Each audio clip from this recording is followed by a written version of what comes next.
Good morning dear students. Gayatri school Sanchore की YouTube channel में आप सभी का स्वागत है।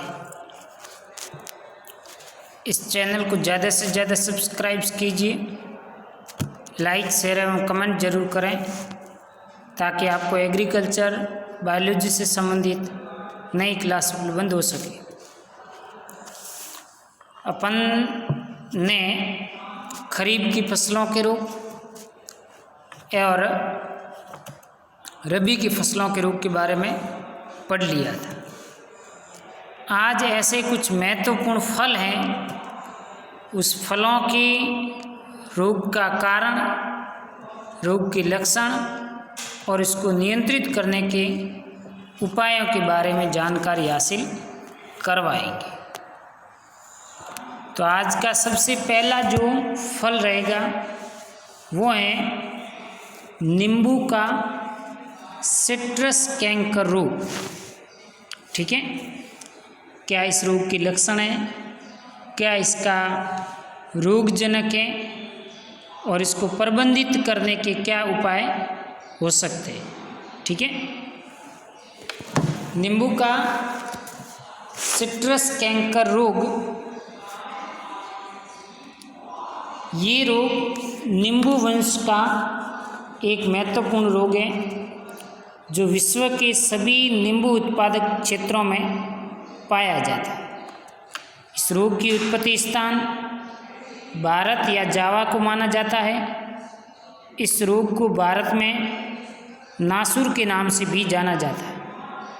भारत में ये रोग फ्रासेन एवं जेनकिंस ने 1927 एवं 1931 के मध्य कागजी नींबू के नमूने पर देहरादून में देखा था।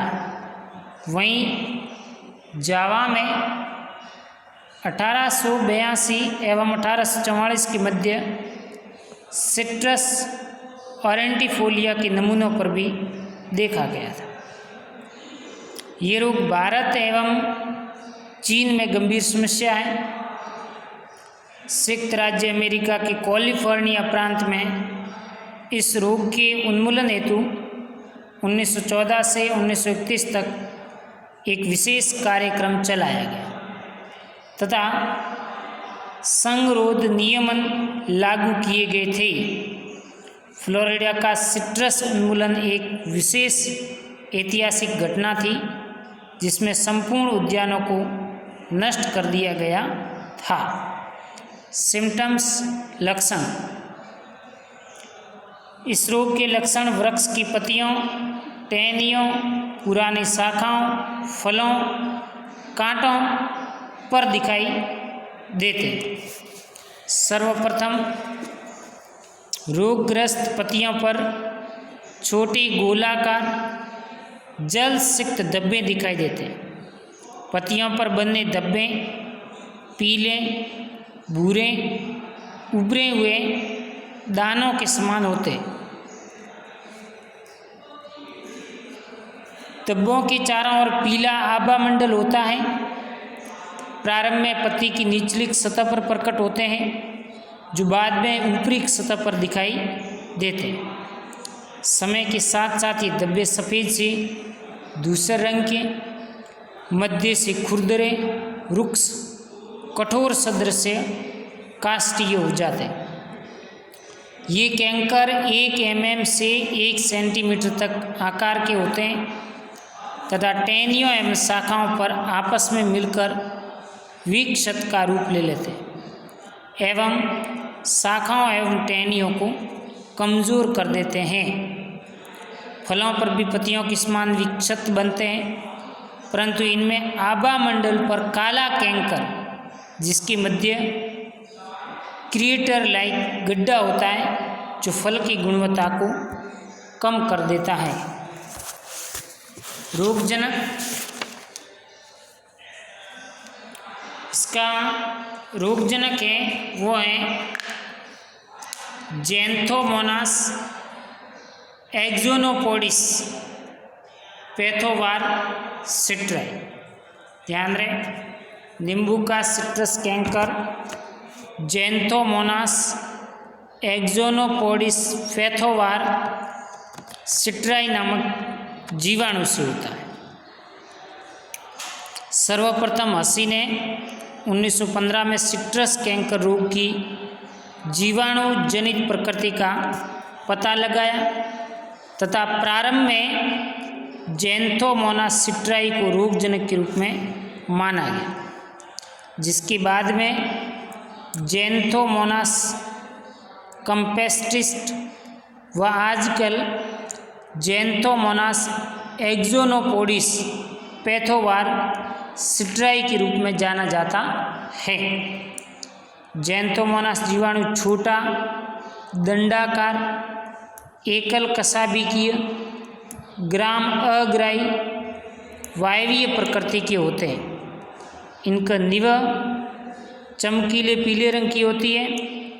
इन जीवाणुओं का आकार 1.5 से 3 माइक्रोमीटर लंबे तथा 0.5 से 1.5 माइक्रोमीटर चौड़े होते हैं। डिजीज साइकिल, इसका रोग चक्र, नींबू के कैंकर रोग की पुनरावृत्ति एवं वितरण, रोगग्रस्त पौधों की टहनियों, पत्तियों से वायु, वर्षा के जल और नींबू के पर्ण सुरंग कीटों के द्वारा स्वस्थ पौधों में फैलता है। ये पौधों के अवशेषों पर भी जीवित बना रहता है। पौधों में जीवाणु का प्रवेश स्टोमेटा, घाव के द्वारा तस्त पश्चात अंतरकोशिक स्थानों पर तेजी से गुणन करता है। इस रोग का प्रकोप अधिक आर्द्रता व 20 से 35 डिग्री सेंटीग्रेड तापक्रम पर तेजी से फैलता है। इसके प्रबंधन के उपाय, एग्रीकल्चरल एक्टिविटी में आप संक्रमित पौधों की बागों की कटाई छटाई कर बोर्डो मिक्सचर का छिड़काव करें। रोग रहित पौधों एवं स्टॉक का प्रयोग किया जाना चाहिए। गिरी हुई रोगग्रस्त पत्तियों को इकट्ठा करके जला देना चाहिए। नर्सरी के ऊंचे स्थान पर लगाना चाहिए। जैविक प्रबंधन के लिए रोगरोधी किस्में का प्रयोग करें। कागजी नींबू, SN2, शंकर 2, शंकर 4 किस्मों का प्रयोग करना चाहिए। रासायनिक प्रबंधन में पौधों पर बोर्डो मिश्रण 1%, लाइम सल्फर 0.2% का छिड़काव फल लगने के 3 माह की अवधि में करना चाहिए। स्ट्रेप्टोसाइक्लिन 500 ppm प्रति जैविक एंटीबायोटिक का छिड़काव 15 दिन के अंतर पर करके रोग को प्रबंधित या प्रबंधन किया जा सकता है। ये था नींबू का कैंकर रोग जो ज़ैंथोमोनास सिट्राई नामक जीवाणु के द्वारा फैलता है। अगला है बेर का छासिया रोग। ये रोग भारत के बेर उत्पादक क्षेत्रों में काफ़ी व्यापक रूप से पाया जाता है। इसके कारण अधिक प्रकोप होने पर पूरा का पूरा उद्यान नष्ट हो जाता है। इस रोग को सर्वप्रथम 1946 में कानपुर में मेहता नामक वैज्ञानिक के द्वारा देखा गया। बेर के छासिया रोग के लक्षण, बेर के छोटे फलों पर सफ़ेद चूर्णिल वर्दी दिखाई देती है, जिसके कारण फल भूरे रंग के हो जाते हैं एवं गिरने लग जाते हैं। पौधों की शाखाओं व टहनियों पर कवक जालीय एवं सफ़ेद चूर्ण के रूप में वर्दी दिखाई देने लगती है। ये रोग प्राय नवंबर से अप्रैल माह के मध्य दिखाई देता है। इसके प्रकोप से बेर की पत्तियों पर भी सफ़ेद चूर्ण सदृश संरचना एवं भूरापन दिखाई देता है एवं रोग की गंभीर अवस्था में टहनियाँ सूख जाती है। बेर के छासिया रोग का रोगजनक ओइडियम एरिसाइफोइडिस है। बेर का छासिया रोग का रोगजनक ओइडियम एरिसाइफोइडिस नामक से होता है। प्रबंधन में आप सूखी एवं संक्रमित टहनियों की कटाई छटाई करें। संक्रमित भागों को काट करके जला दें। रोग प्रतिरोधी किस्मों का प्रयोग करें। और रासायनिक प्रबंधन में रोग प्रकट होने पर सल्फर धूलि 25 किलो प्रति हेक्टेयर का बुरकाव करें। डाइनोकैप 0.1% का घोल का छिड़काव सितंबर से प्रारंभ कर प्रति माह किया जाना चाहिए। इस प्रकार फलन के समय कुल 4 छिड़काव करके इस रोग का नियंत्रण वो किया जा सकता है।